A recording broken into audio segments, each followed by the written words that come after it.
coming to you from the Naval Base Coronado Community Recreation Team. Today I'm here to read you my favorite story about imagination, Harold and the Purple Crayon by Crockett Johnson. One evening, after thinking it over for some time, Harold decided to go for a walk in the moonlight. There wasn't any moon, and Harold needed a moon for a walk in the moonlight, and he needed something to walk on.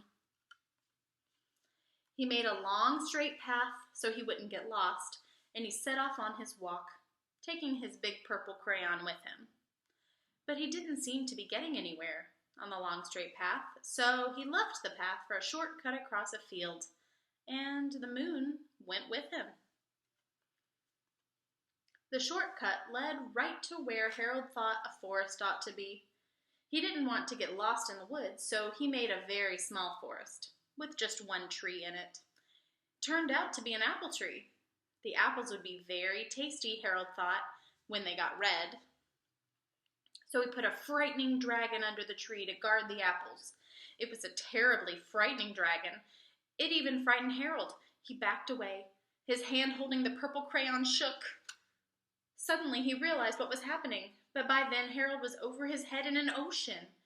He came up thinking fast, and in no time he was climbing aboard a trim little boat.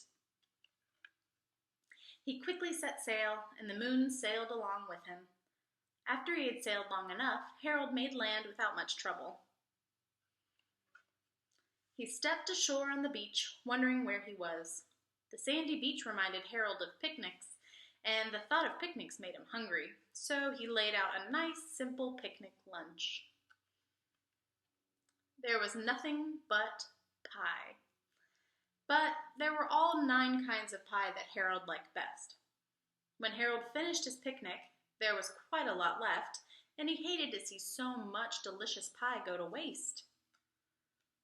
So Harold left a very hungry moose and a deserving porcupine to finish it up. And off he went, looking for a hill to climb to see where he was. Harold knew that the higher up he went, the farther he could see, so he decided to make the hill into a mountain.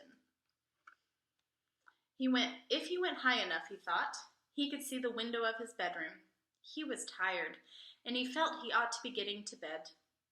He hoped he could see his bedroom window from the top of the mountain. But as he looked down over the other side, he slipped, and there wasn't anything on the other side of the mountain. He was falling in thin air. But luckily, he kept his wits and his purple crayon, and he made a balloon. He grabbed onto it, and he made a basket under the balloon big enough to stand in. He had a fine view from the balloon, but he couldn't see his window. He couldn't even see a house. So he made a house with windows, and he landed the balloon on the grass in the front yard. None of the windows was his window.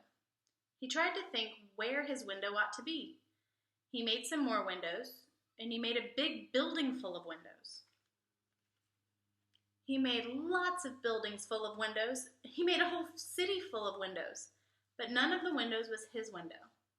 He couldn't think where it might be. He decided to ask a policeman. The policeman pointed the way Harold was going anyway, but Harold thanked him.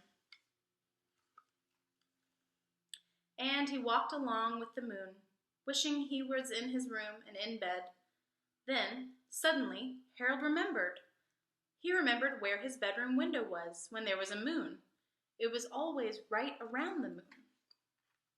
And then Harold made his bed, he got in it, and he drew up the covers.